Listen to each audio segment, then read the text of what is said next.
말씀까지 사도행전 10장 1절로 23절까지 보겠습니다.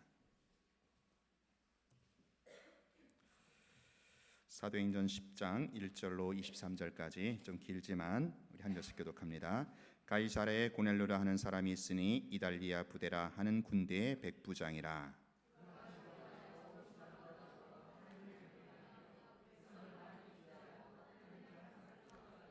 하루는 제9시쯤 되어 환상 중에 밝게 보매 하나님의 사자가 들어와 이르되 고넬료야 하니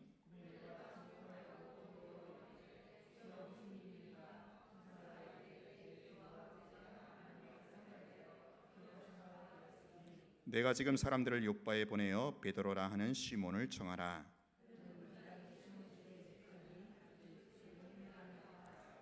마침 말하던 천사가 떠나매 고넬료가 집안 하인 둘과 부하 가운데 경건한 사람 하나를 불러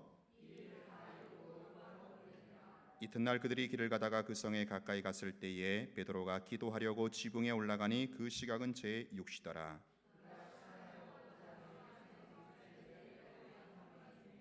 하늘이 열리며 한 그릇이 내려오는 것을 보니 큰 보자기 같고 내 귀에 메어 땅에 들이웠더라.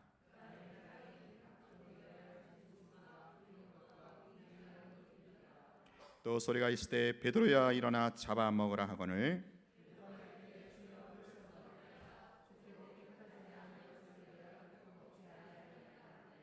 또 두 번째 소리가 있을 때 하나님께서 깨끗하게 하신 것을 내가 속되다 하지 말라 하더라.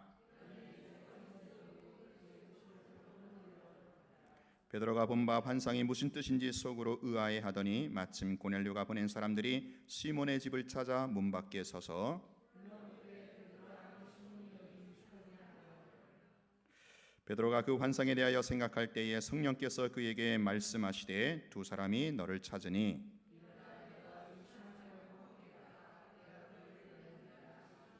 베드로가 내려가 그 사람들을 보고 이르되 내가 곧 너희가 찾는 사람인데 너희가 무슨 일로 왔느냐?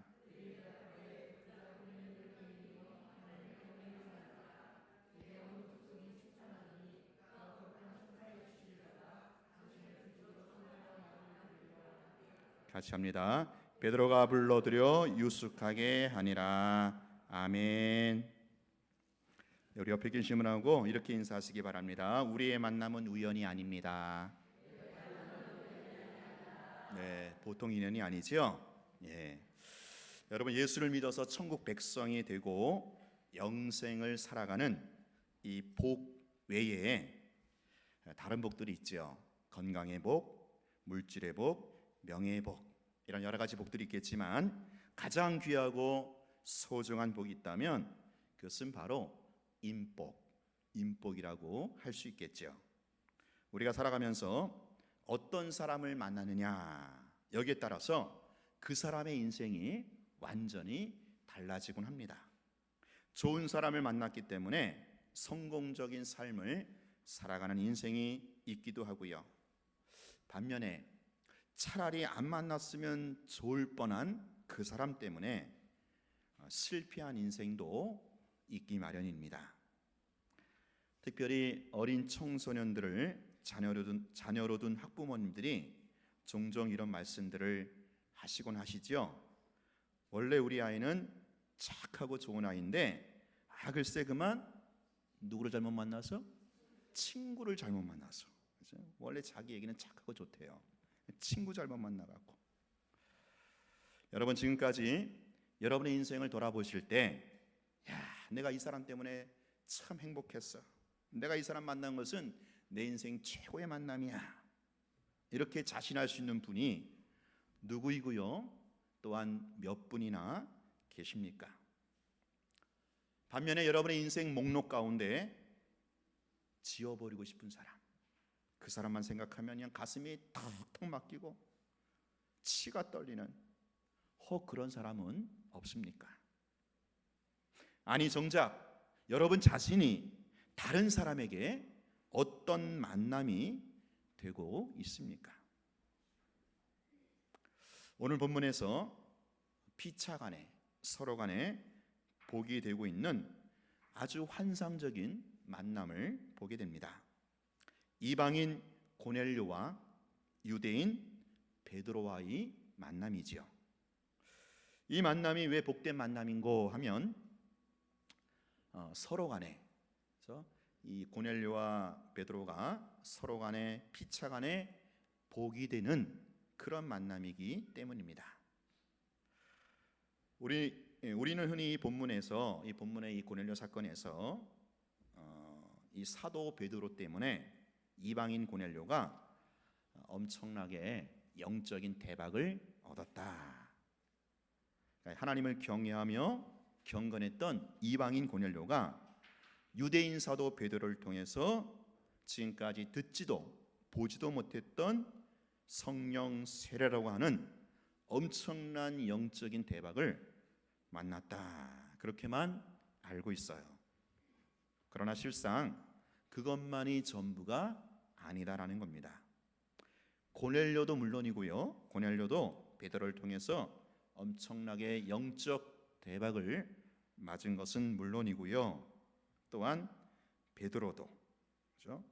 베드로도 고넬료를 통해서 도전과 은혜를 받게 되는 그러한 피차간의 좋은 만남이었다라는 겁니다.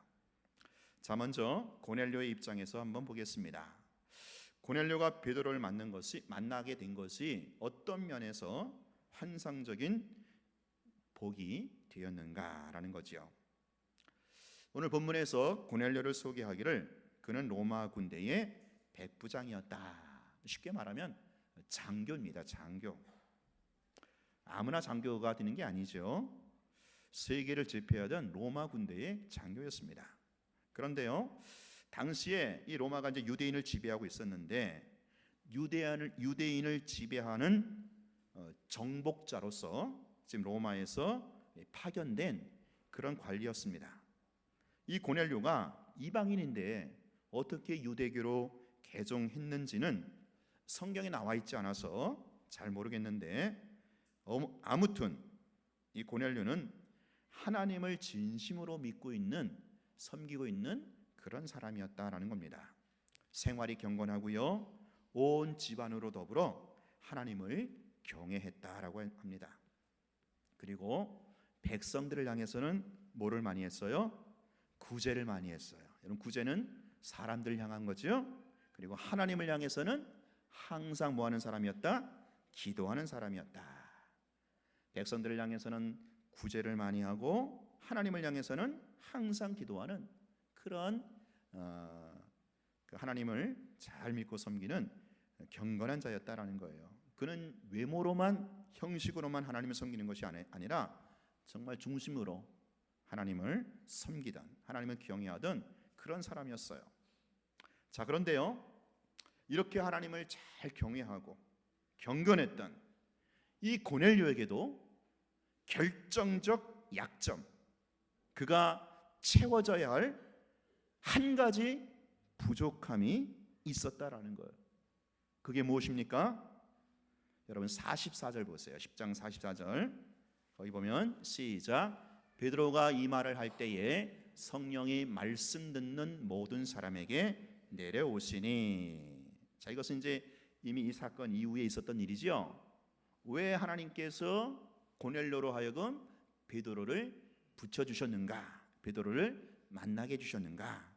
바로 이 결과적으로 이루어진 사건을 통해서 안다라는 거죠. 그것이 무엇입니까? 이 고넬료도 성령을 받아야 한다라는 거예요. 성령 세례를 받아야 한다라는 겁니다. 오순절 마가다락방에서 임했던 그 성령 강림의 그 역사를 이 고넬료도 체험을 해야만 한다라는 겁니다. 아무리 경건하고, 그래서 하나님을 아무리 잘 경외하는 사람이라 할지라도 성령을 받아야만 하는 그런 부족함이 있다라는 거죠. 아무리 구제를 많이 하고 아무리 항상 기도해도 성령의 충만함으로 채워져야 한다라는 겁니다. 성령 받지 않으면, 성령으로 충만하지 아니하면 아직도 뭔가 2% 부족한 그런 상태다라는 거지요. 결과적으로 고넬료는요, 베드로를 통해서 복음의 말씀을 듣고 성령의 세례를 받게 됩니다. 이방인 고넬료가 성령 세례를 받아서 이제 이방 선교의 교두보를 확보하게 되고요. 이제 이 예수 사건, 예수 복음은 유대인이라고 하는 이 테두리를 넘어서 땅끝을 향하여 우주적인 복음으로 이제 뻗어나가게 되는 계기가 바로 이 고넬료 사건이다라는 거예요. 자, 여러분, 우리가 고넬료의 입장에서 한번 생각해 볼 문제가 있어요. 자, 그렇다면 왜 이렇게까지 신앙이 좋고 이렇게까지 생활이 경건하고 모범이었던 고넬료가 왜 굳이 성령까지 받아야만 하느냐라는 거죠. 왜 성령 받지 못하면 2%가 부족한가라는 것이죠. 여러분, 어떻게 생각하십니까? 왜 고넬료는요 성령 세례를 받아야만 합니까? 왜 성령 세례를 받지 않으면 부족하단 말입니까? 오늘 여러분은 왜 성령 세례, 왜 오늘 우리는 성령의 충만함을 입어야만 합니까? 오늘 우리가 성령 세례, 이 성령의 충만함을 받아야 할 여러 가지 필요와 이유가 있겠지만 오늘 우리는요 본문을 통해서 고넬료의 경우에서 한 가지 사실을 놓치지 말아야 합니다. 오늘 본문에서 고넬료를 소개하는 데 있어서 유독 우리의 눈길을 끌고 있는 것은 이 고넬료, 이 사람이 백성을 많이 구제하고 하나님께 항상 뭐 했어요? 기도했다라는 사실이 지금 강조되고 있어요. 먼저 2절 봅시다. 그가 경건하여 온 집안과 더불어 하나님을 경외하며 백성을 많이 구제하고 하나님께 항상 기도하더니. 자, 지금 고넬료가 이방인이에요. 이방인으로서 구제와 기도하는 일에 아주 두드러진 특징이 있었다. 이것은 지금 아주 우리가 주목할 표현이다라는 거죠. 사도행전의 기자 누가는요 지금 어떤 보관을 가지고 지금 이방인 고넬료의 구제와 기도를 강조하고 있다라는 겁니다. 왜냐하면 원래 이 구제와 기도를 전유물로 삼았던 사람들이 누구예요? 우리가 사복음서 잘 보면 이 구제와 기도를 이 신앙생활의 두드러진 특징으로 삼고 있는 부류를 만나게 되는데 그게 어떤 부류입니까?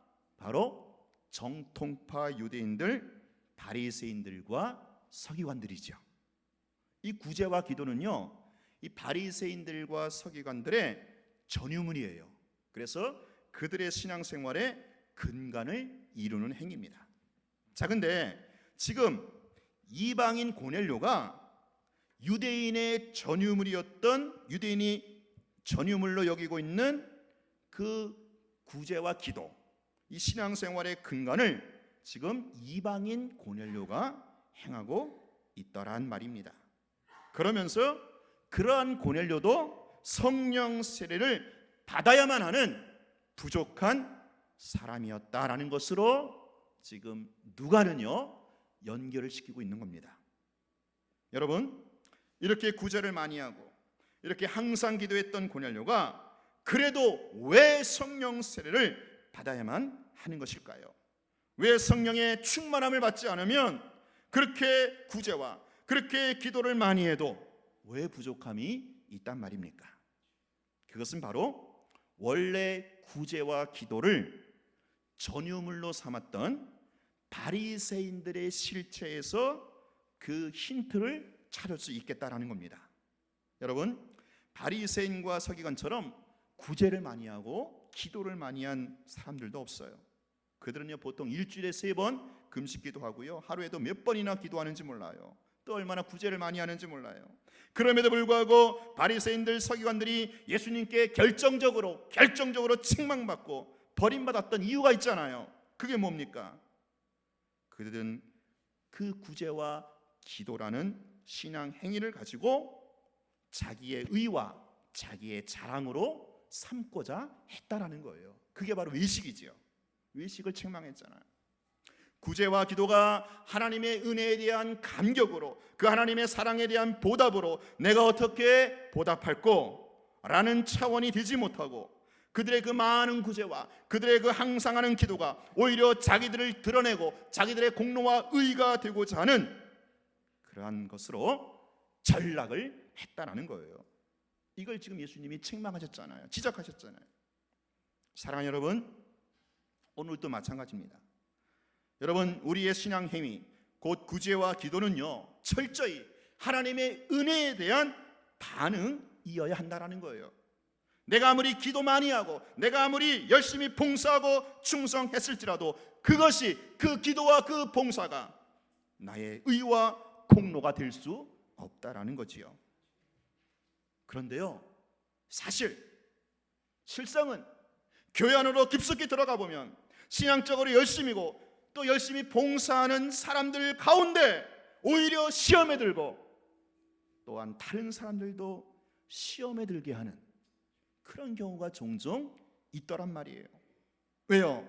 그 열심과 그 충성을 가지고 오히려 자기의, 자기 자랑, 자기 공로로 여기기 때문입니다. 사랑하는 여러분, 그렇기 때문에 오늘 우리는 성령의 세례를 받아야만 한다라는 거예요. 성령의 충만함을 입어야만 오늘 우리의 열심과 우리의 헌신과 우리의 충성이 내 자랑이 되지 않는다라는 거예요. 성령으로 온전히 내 마음이 할례받지 않으면 그 많은 구제, 그 많은 기도를 통해서 자기 자랑, 자기의, 자기 공로를 드러내고 싶어 할 수밖에 없다는 것이고, 이것이 바로 바리새인들처럼 예수님의 책망을 받을 수밖에 없다라는 말이죠. 오늘 고넬료도 성령의 세례를 받아야만, 오늘 이 훌륭했던 고넬료도 성령의 충만함을 받아야만 그의 구제와 그의 기도가 정말로 하나님 앞에 온전히 상달될 수가 있다라는 겁니다. 사랑하는 여러분, 우리가요 열심히 교회에서 봉사하고 충성하면서도 다른 사람들이 나의 열심과 나의 충성을 알아주고 인정해주면 좀 괜히 뿌듯하고 우쭐하지 않습니까? 또 반대로 다른 사람들이 내 열심과 충성을 몰라주면 괜히 마음이 불편하고 심지어 시험에까지 들지 않습니까? 우리가 그렇기 때문에 더 성령의 충만함을 받아야 한다라는 거예요. 성령의 충만함을 받아야만 되는 부족한 사람이다라는 거예요. 우리가 보통 그렇잖아요. 그러므로 오늘 우리는 정말 성령의 충만함을, 성령의 세례를 더 받아야만, 입어야만 한다라는 거예요. 그래서 정말 우리가 성령으로 충만하면요, 다른 사람들이 알아주든 몰라주든 상관이 없어요. 그저 하나님의 은혜에 감격하여 내가 더 많이 구제하고 더 많이 기도할 뿐이다라는 거지요. 자, 이 장면에서 또한 우리에게 도전이 되는 말씀이 있어요. 자, 지금 고넬료가 성령의 세례를 받는 데 있어서 베드로라고 하는 한 사람을 통해서 그 과정이 이루어지고 있다라는 거예요. 하늘에서 불똥이 떨어진 것이 아니란 말입니다. 번개가 임한 것이 아니란 말입니다. 하나님의 사람 사도 베드로를 통해서 성령을 받게 되었다라는 것이죠. 인간 관계를 통해서 성령이 역사를 하신다라는 것이죠. 오늘 우리가 속세를 떠나서 한적한 기도원에서도 성령을 받을 수 있겠지만, 지금 여러분이 만나고 있고 지금 여러분이 관계하고 있는 그 사람을 통해서도 성령의 충만함을 경험할 수 있다라는 말입니다. 오늘 고넬료는요 베드로를 통해서 말씀을 듣는 중에 성령 강림을 체험했어요. 다음 주에 볼 거지만 오늘 여러분이 이 시간 목사의 설교를 듣는 중에 성령의 충만함을 받으시기를 축원합니다. 뭐 별똥 떨어지는 게 아니에요. 말씀 증거하는 그 자리에 있을 때 그 사람을 통해서, 여러분 제가 이전에 한번 말씀드렸죠. 제가 고3 시절에 그 성령의 세례를 받은 적이 있어요. 두 번째 받았는데 성령의 충만함을 입었는데 위로부터 그냥 불같은 성령이 제 가슴에 그냥 떨어지는 것을 경험했어요. 그게 그 경위가 어땠는지 여러분 제가 한번 말씀드린 것 같은데요. 제가 주일 대예배 때, 주일 오전 예배 때 조금 전에 우리 장로님 기도하셨는데 그때 그 시골교회 장로님의 대표 기도 중에 성령이 임하더라고요. 그날따라 그냥 강대상부터 호련히 불같은 성령이 확 임해가지고 제 가슴에 횃불처럼 확 꽂히는 거예요. 얼마나 제 가슴이 그때부터 뜨거워졌는지. 제가 어릴 적부터 다녔던 그 시골교회 그 마룻바닥에서 매주 드리던 그 주일 예배에서, 그것도 매번 하시던 장로님의 그 대표 기도 시간에 성령의 충만함을 경험한 것입니다. 사랑하는 여러분, 오늘 여러분의 주변의 사람들을 통해서 여러분 얼마든지 성령의 충만함이 전염될 수 있기를 축원합니다. 하늘로부터 직접 성령의 불똥이 떨어질 수도 있겠지만 여러분 대부분의 경우는요, 나보다 신앙이 좋고 성숙한 분들과의 교제를 통해서, 또한 평범하게 늘 드리던 그 예배 시간에 매번 듣던 그 목사님의 설교를 통해서도 얼마든지 성령의 충만함을 경험할 수 있다라는 거예요. 이게 성령의 역사의 루트입니다. 자, 두 번째에서 우리가 살펴볼 것은 이제 베드로의 입장이다. 지금까지 고넬료의 입장을 살펴봤죠. 자, 베드로도 마찬가지예요. 베드로도요, 고넬료와의 만남을 통해서 그에게 복이 되었고 그에게 도전과 유익이 되었던 그런 만남이에요. 자, 베드로가 신앙이 훨씬 좋죠, 고넬료보다. 왜? 고넬료는 평신도예요. 베드로는 신앙이 훨씬 더 좋고 성숙한 사도입니다. 그런데 이 베드로가 자기보다 신앙이 조금 떨어지는 그 평신도 고넬료를 통해서도 베드로가 받는 은혜가 있다라는 거예요. 율법에 정통했고 할례를 받은 유대인 베드로가 율법도 가지지 못했고 무할례당, 할례 받지 못했던 이방인 고넬료와의 만남을 통해서 오늘 베드로 그가 배우고 그가 누렸던 축복과 혜택이 있다라는 말입니다. 여러분 10장 34절 35절 보십시오. 시작. 베드로가 입을 열어 말하되 내가 참으로 하나님의 사람은 외모를 보지 아니하시고 각 나라 중에 하나님을 경외하며 의를 행하시는 사람은 다 받으시는 줄 깨달았도다. 여러분 베드로가요, 이 고넬료를 만나고 나서 나중에 깨달은 진리가 무엇입니까? 그가 평소에 이방인들을 향하여 갖고 있었던 자기 나름대로의 그 편견과 그 아집과 그 고정관념이 무너지게 됐다라는 거죠. 베드로는요, 유대인으로서 이방인에 대한 편견을 가지고 있었어요. 할례 받지 못한 저 이방인들은 결코 하나님이 받을 수 없다라는 거죠. 다른 사람들을 외모로만 판단하는 고정관념으로 꽉 묶여져 있던 그런 사람이 바로 베드로였다라는 거예요.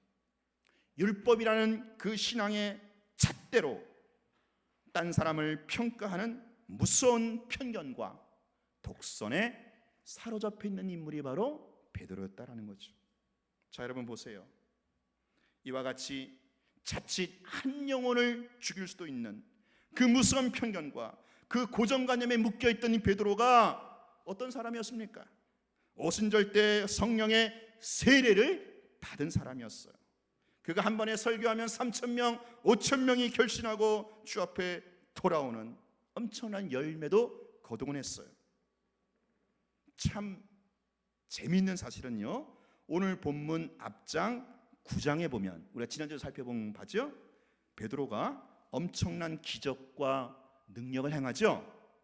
중풍병으로 8년이나 누워있던 애니야를 단번에 고쳐줍니다. 또한 죽어서 시체가 되었던 다비다를 살려냅니다. 이렇게 믿음이 특별하고 이렇게 엄청난 능력을 행사했던 그 베드로가 10장에 와서 어떤 사람으로 우리에게 소개되고 있습니까? 편견과 고정관념, 독선에 꽉 잡혀서 하나님과도 실랑이를 벌이고 있지 않습니까? 내가 속되고 깨끗지 않은 것은 하나님 나 먹을 수 없어요. 그렇게 고집을 피웁니다. 사랑하는 여러분, 아무리 신앙이 좋고 아무리 말씀에 정통하고 아무리 능력과 기적을 베풀지라도 그 사람도 뭔가 깨져야 할 부족함이 있다라는 거지요. 특별히 그런 사람들은요, 어떤 편견, 어떤 고정관념에 꽉 묶여 있어요. 자기가 알고 있는 게 전부인 양, 자기가 경험한 것이 진리인 양, 다른 사람은 절대 수용하지 못해요. 지가 경험한 것만이 최고래. 그래서 다른 사람들의 생각과 다른 사람들의 입장을 포용하지를 않습니다. 그리고요, 이상한 것은 대부분의 이런 사람들이 의외로 신앙이 아주 좋고요, 신앙의 연조가 아주 오래된 사람들이다라는 거지요. 성령도 빠삭해요. 성령 체험도 많이 했어요. 베드로를 보세요. 얼마나 능력 있고 얼마나 대단한 사도입니까? 유대인으로서 율법에 대해서는 빠삭해요. 정통합니다. 성령의 불세례도 확실하게 받았어요. 그럼에도 불구하고 베드로 그도 부족한 점이 있었으니 편견과 독선과 고정관념에 묶여 있었다라는 거죠. 자, 근데요, 하나님께서 이런 베드로의 편견과 독선과 고정관념을 어떻게 깨트리고 있느냐라는 거지요. 누구를 통해서요? 누구를 통해서? 고넬료. 그런데 여러분, 고넬료가 어떤 사람이에요? 베드로보다 신앙이 좋은 사람입니까? 성숙한 사람입니까? 아니잖아요. 베드로보다 신앙이 좀 떨어지는, 덜 성숙한, 평신도니까 아무래도. 자, 근데 하나님은요, 베드로보다 좀 덜 성숙하고 좀 신앙이 떨어지는 이 고넬료를 붙여주셨어. 베드로, 그가 갖고 있는 편견과 독선과 고정관념을 여지없이 깨트리시고야 마신다라는 거죠. 오늘 여러분의 남편이나 아내가 나보다 신앙이 떨어져서 아이고 내가 왜 그 양만 만났는가, 잘못된 만남으로 후회하고 계십니까? 오늘 여러분의 자녀들이 혹은 여러분의 부모님들이 여러분보다 믿음이, 신앙이 좀 떨어지고 덜 성숙해서 속상하고 불만이시고 열받습니까? 그것만이 아니다라는 거예요. 나보다 신앙이 좀 떨어지고 나보다 믿음이 좀 부족한 사람일지라도 여전히 내 주변에 붙여주시는 하나님의 의도, 하나님의 섭리가 있다라는 말이죠. 그것은 바로 나도 모르고 있었던 나 자신의 독선과 편견, 고정관념이 깨어지는 것이다라는 거예요. 우리보다 신앙이 좀 못한 사람을 통해서라도 얼마든지 여러분 배울 게 있다라는 거예요. 왜 못 배웁니까? 특별히 신앙의 경륜이 오래된 사람일수록, 많이 배우고 많이 한 사람일수록 나도 모르게 초롱성처럼 쌓아놓고 있는 그 무서운 편견이 있을 수 있어요. 세월이 지나면서 그냥 닳고 다른 그런 고정관념으로 견고한 진이 딱하니 자리 잡은 그런 분들이 계셔요. 이런 사람은요, 자기보다 좀 모든 면에서 부족하고 모든 면에서 떨어지는 그 사람을 보면서 그 사람을 통해서 내가 붙들고 있는 그 초롱성을 깨트려야 한다라는 거예요. 고정관념과 편견이 무너져야 하는 겁니다. 여러분, 심지어 우리 신자들, 우리 그리스도인들은요, 불신자를 보면서도 어쩌면 우리의 그 신앙 통념이 깨질 필요가 있는 거예요. 저 사람은 저래, 이런 나만의 고집, 나만의 좁은 시야를 벗어나야만 한다라는 거죠. 내가 알고 있는 성경이라는 지식을 가지고 그런 함부로 다른 사람들을 재단하고 평가해서는 안 된다라는 거예요. 우리의 신앙적인 편견이, 우리의 그 성경적인 고정관념이 어쩌면 천하보다 귀한 한 영혼에게 지을 수 없는 상처를 입힐 수도 있단 말이에요.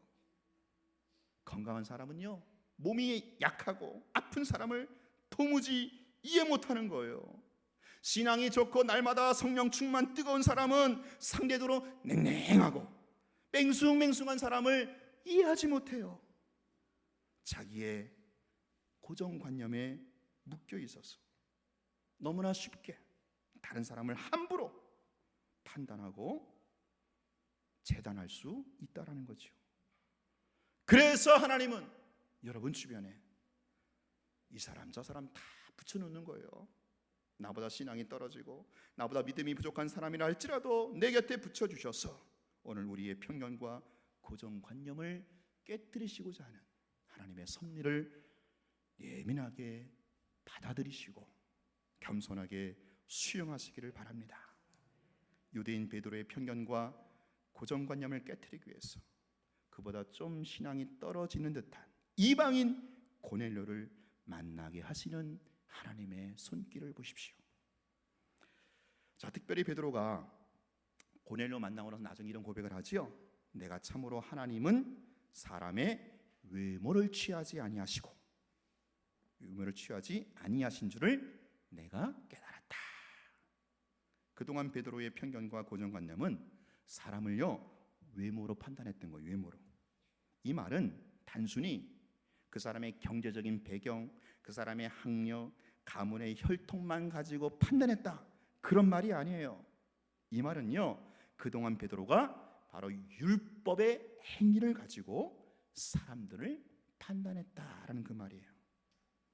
겉으로 드러나는 행위만 가지고 결과만 가지고 그 사람을 평가했다라는 거죠.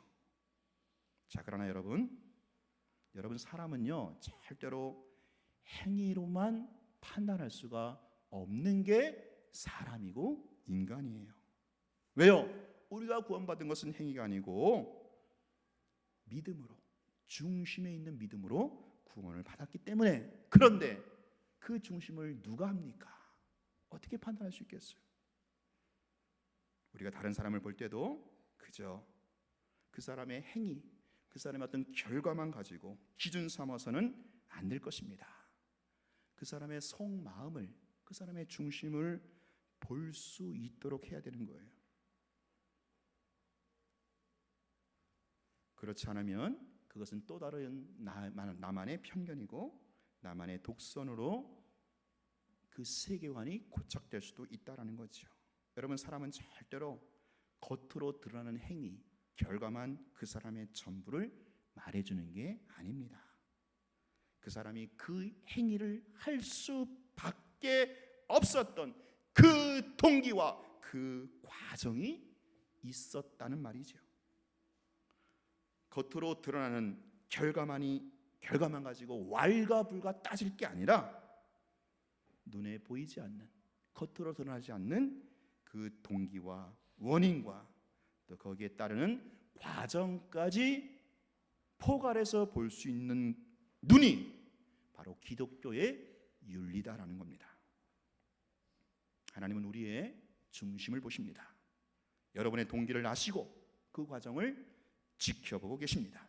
마찬가지로 하나님의 자녀된 우리도 다른 사람을 볼 때 외모로만, 겉으로 드러나는 행위로만, 결과로만 따지는 그 편견, 그 고정관념 여러분 버리시고 내려놓으시고 그 사람의 속내와 아픔마저 채우라고 공감할 수 있는 그런 성숙한 신자들이 될 수 있기를 바랍니다. 여러분보다 좀 믿음이 떨어지고 여러분보다 좀 신앙이 약한 지체를 보면서 저 사람이 왜 저럴 수밖에 없는가 라는 관점으로 그 사람의 속을 진심으로 헤아려주는 그런 우리 서로가, 그런 우리 공동체가 될 수 있기를 축원합니다. 그래서 좀 열심히 부족해도 좀 뺀질거리는 성도들까지 그냥 품어주고 안아주고 같이 손잡고 나가는 그런 우리 영광교회의 공동체가 되기를 축원합니다. 오늘부터 여러분의 배우자를 보면서, 오늘부터 여러분의 자녀들을 보면서 왜 신앙이 저 모양인가, 왜 지질이 궁상을 떨면서 열심내지 못하는가만 하지 마시고 여러분보다 좀 믿음이 떨어지고 여러분보다 좀 덜 성숙한 그런 식구들, 그런 자녀들을 보면서 혹시나 내가 아직까지 깨지지 않는 나만의 편견, 나만의 독선은 무엇인지를 발견할 수 있는 은혜가 있기를 바랍니다. 이제 말씀을 맺겠습니다. 불교에서도 그러지 않아요? 우리가 이 생에서 옷깃만 스쳐도 전생에서 엄청난 인연이다. 굳이 이 불교를 들먹이지 않더라도 오늘 여러분이 지금 만나고 있고 지금 관계하고 있는 여러분 주변의 사람들이 바로 하나님의 뜻과 목적이 있어서 내 주변에 붙여주신 사람으로 인정하시고 받아들이시기를 축원합니다. 하나님은 우리의 머리털까지 세심받으시고 참새 한 마리도 하나님의 허락이 없이는 떨어지지 않는다고 했는데, 하물며 우리가 살아가면서 가장 중요한 인간관계, 만남을 왜 하나님께서 외면하시겠느냐라는 거죠. 하나님의 오묘하신 뜻과 의도와 섭리가 있기 때문에 오늘 내가 이 사람을 만나고 있는 줄로 믿습니다. 나보다 신앙이 좋은 사람, 성숙한 사람만이 있는 게 아니라 때로는 나보다 신앙이 좀 떨어져서 속색이는 그런 사람도 여러분 곁에 있을 거예요. 혹은 불신자도 있을 것이고 심지어는 왼수까지도 끈질기게 붙어 있을 거예요. 저는 먼저 여러분보다 신앙이 좋고 성숙한 사람들이 여러분 주변에 많이 있게 되는 이런 만남의 축복이 있기를 축원합니다. 그 사람을 통해서 성령 충만함이 전염되시기를 축원합니다.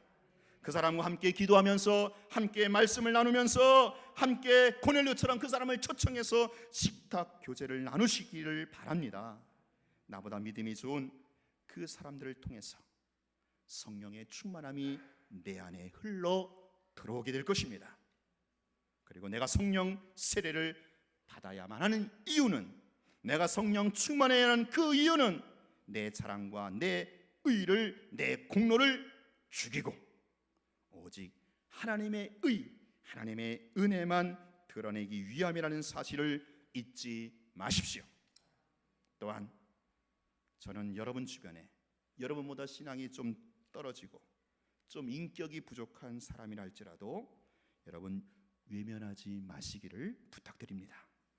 심지어 여러분을 그토록 힘들게 하는 왼수 같은 사람이라 할지라도 그 사람을 품으시기 바랍니다. 그 사람에게도 때론 내가 배울 것이 있고 때론 내가 깎이고 다듬어지고 정리되어야 할 분량이 있기 때문에 그 인간을 여러분 주변에 붙여 놓으신 겁니다. 무너지고 깨지고 내려놓아야 할 나만의 편견, 나만의 독선, 나만의 고정관념이 있기 때문에 오늘도 하나님은 그 사람과 나로 하여금 인연을 맺게 하셨다라는 거죠.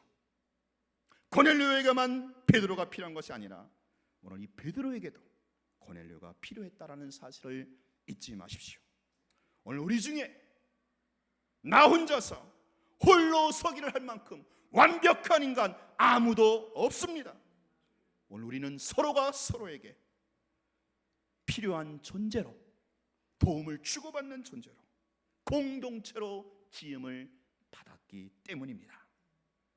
지금 여러분이 만나고 있는 사람들이, 여러분들이 관계하고 있는 인연이 나보다 신앙이 좋으면 좋은 대로, 나보다 신앙이 떨어지면 떨어지는 대로, 인격과 삶이 훌륭하면 훌륭한 대로, 안 좋으면 안 좋은 대로, 오늘 우리는 모두가 부족한 사람들이기에 서로가 서로를 통하여 채움을 받고 도움을 주고 받아야 할 쌍방관계로, 공동체로 부르심을 입었다라는 사실을 기억하십시오.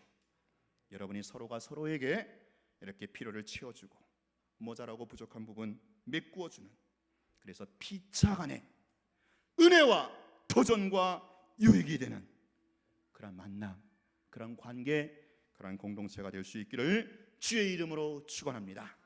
기도합시다. 하나님 아버지, 우리가 주님 안에서 인연이 되어 이렇게 만나게 된 줄로 믿습니다. 서로가 서로에게 필요한 존재로 서로의 연약함과 부족함을 보충해주고 채워주는 그런 관계로 공동체로 형성케 하여 주시옵소서. 우리 안에 성령의 충만함이 서로 공유하며 서로에게 전염시키는 위대한 공동체가 되게 하여 주옵소서. 내 안에 편견과 고정관념이 발붙이지 못하도록 상대방을 나보다 낮게 여기는 겸손함이 있게 하여 주시고 서로가 서로에게 배워가는 아름답고 성숙한 모습들이 이어지게 하여 주시옵소서. 예수님 이름으로 기도하옵나이다. 아멘.